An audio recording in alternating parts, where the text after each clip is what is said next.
going.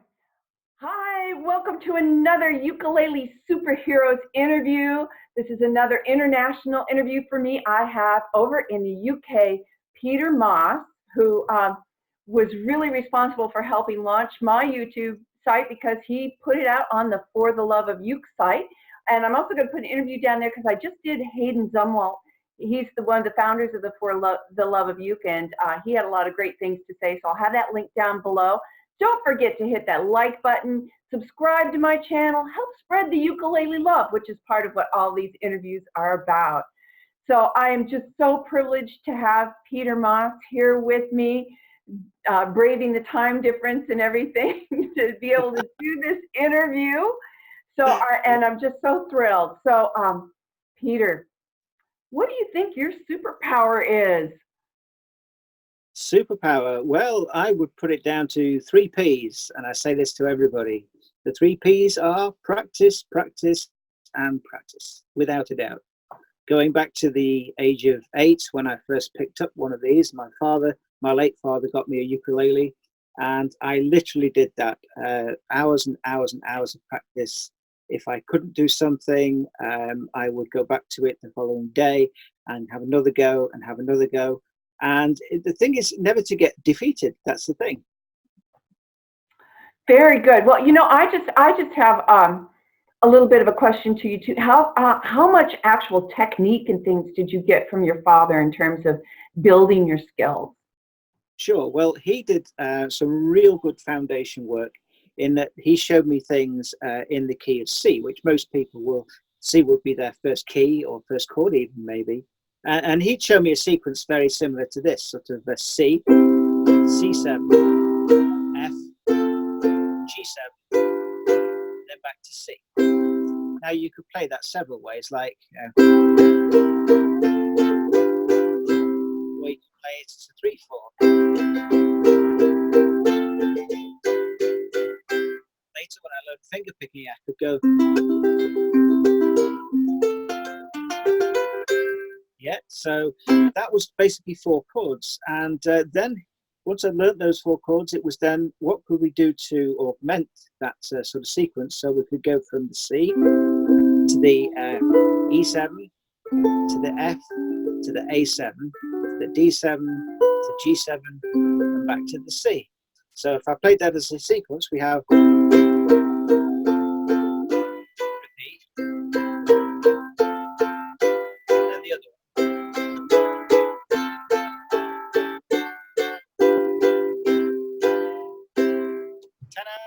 Yeah.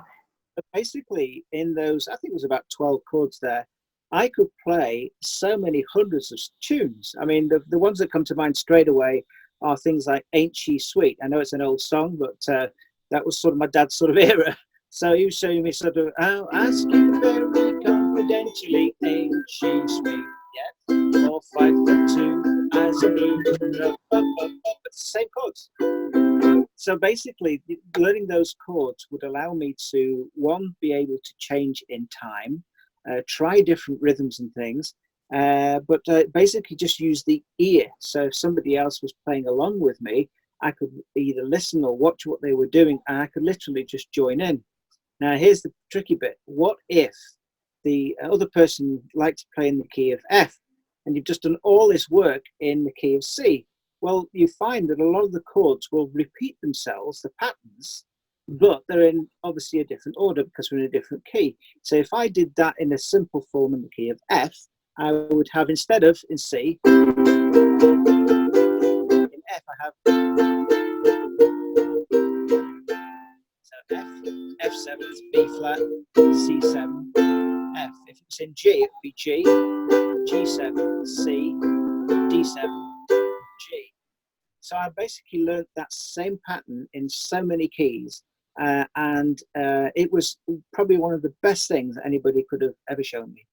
Wow, and that has been very. That's where my journey has taken me. Just my own self-exploration. So beginners, boy, once you get those chords down, start doing that because that will really make a huge difference in what you're able to do. Yeah, Yeah.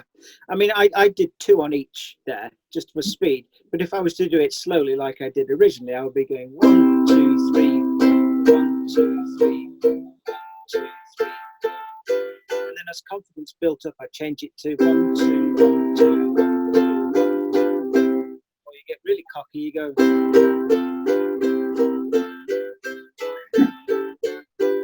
And that's only because I've been doing it for years, and the 3 Ps. Practice, practice, Practice, practice. practice. Yeah. Perfect. Well, very good. And so just, satisfying my own curiosity, being a classically trained performer, I use a metronome a lot. It's my friend. It talks to me and I swear back at it. Right. Okay. Definitely. Do you use metronome much? I can do. I tend to have a good idea for rhythm. They say you're born with it, and it may be true. But another thing that my late father did, he introduced me when I was probably around 7, 8, 9 years old to the big band sound, and this was the swing music. Yeah. And what happened? This was going in, although I couldn't play it. The actual timing and the swing was going in. So, for example, how can you give an example? Chattanooga Choo Choo. Yeah, right on the end of Chattanooga Choo Choo, you got this thing that goes Chattanooga, Chattanooga, Chattanooga. Now, if we've got a 1, 2, 3, 4, 1, 2, 3, 4.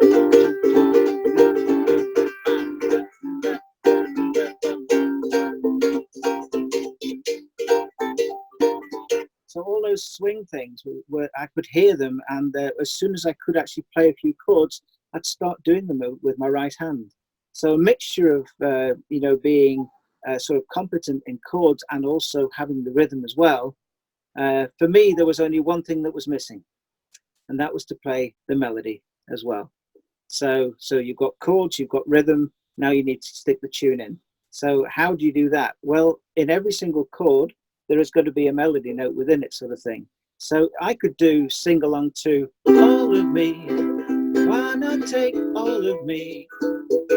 Can't you see? Better, better. Yeah, or I could go.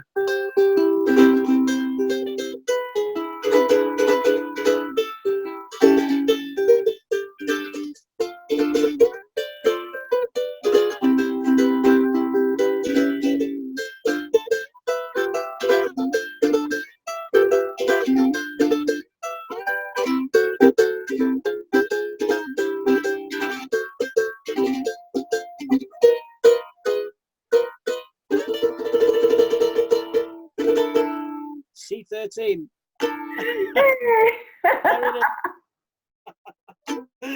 Yeah. Yeah.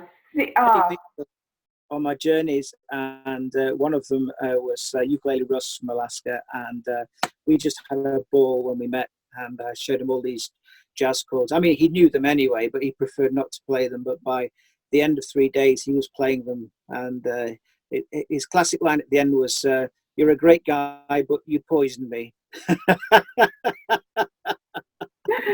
I love him to bits. He's a great guy. So for those, this is Ukulele Ruff that we're talking about. I'll have a link down below too to the interview that I did with him in person, because we both live in the same hometown. And I also will have a link to our little jam session that we did as well. So so that's Ukulele Ruff. Well, so what keeps you passionate about playing the ukulele? What is it that makes the ukulele so special? For me, because I've been playing it for so many years, it's kind of been my favorite instrument. I do play guitar as well. I played it for 35 years. But I came back to the uke because there's just something special about it. I really like it, the sound. I always play with what we call the Reentrant Tuning. So it's got the high G, where some swear by having that an octave lower. Boom, boom, boom, Yeah. boom. But I really like that sort of sound, and it allows me, if I'm playing melody, if I'm playing something like Satin Doll, where you've got this going on. If I do all the strings, you get this lovely.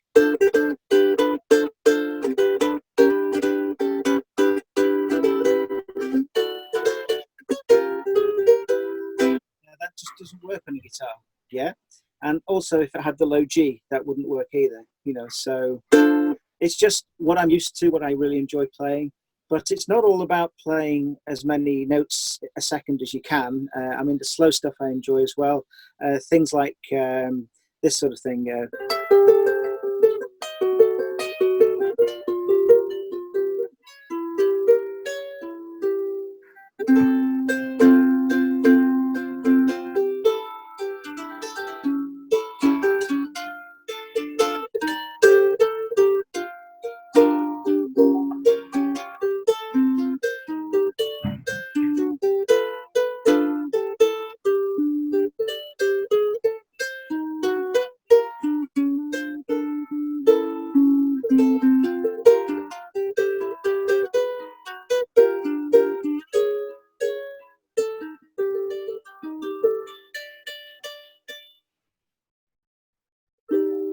Yeah. Oh, I love doing that sort of thing on the uke as well. So in my concerts, they usually last for about an hour, and it doesn't stop changing pace. So you've got something really fast to open up with, medium pace, and right down to something maybe without any rhythm at all, like that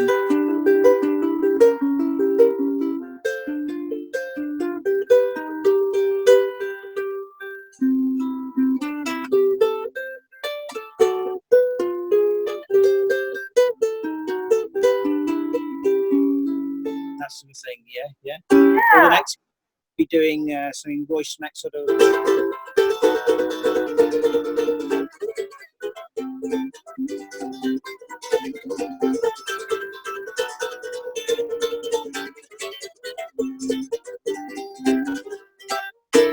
Yes, crazy stuff like that. So, and anything and everything in between is in the concerts. So, yeah. Well, that's very inspiring for me as a developing player. Yeah, because although I've been doing music since I was very little too. It's not been on the ukulele. It's only been a little over 3 years for me. So very inspiring. Thank you so much for sharing that. I know that you're also famous for the workshops that you do. When's your next workshop coming up? Okay, so basically, I'm doing a lot in the UK coming up shortly. As far as America's concerned, maybe in the fall, I'm doing another tour within Texas. So that will be Austin, Houston, and Dallas. Maybe also the Steel City Ukes in Pittsburgh, Pennsylvania. Maybe Boston as well. So you know, there's various things that are happening, and I always go out as a double thing. So it's a workshop and then a demonstration concert. Some people ask for 2 workshops. So, and then they're pitched at all different levels. So don't think we're going to be just doing, we're not going to be doing that. So, but it's how to kind of just increase your knowledge of the uke. Even if you just know half a dozen chords, I can bring somebody on in an hour, and they don't believe it afterwards. You know what they managed to pick up. Perfect. Well, I hope that I can catch you sometime in a workshop.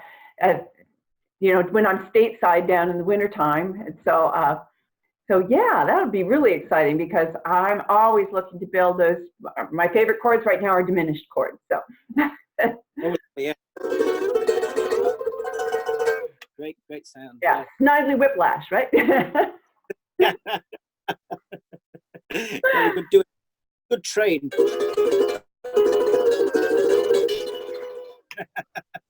Yeah, diminished. Great chord, yeah. Well, very good. Well, again, thank you so much for taking the time to talk with me. I'll have links down below to how for Peter's website and then also Facebook. Anything else I should be including down below, Peter? You mentioned you'd do a link to Russ as well. And I'm going to send you a little video of something we did together in Australia, if you like. I'll send that to you. Okay, that'd be awesome. Great. Well, thank you so much. Keep spreading that ukulele love. And so until our next interview, folks, I'm going to be signing off. So thanks for watching. Make sure you hit that like button, share this with your groups, and you'll have my heartfelt appreciation. All right, until then, ta-ta. Bye-bye.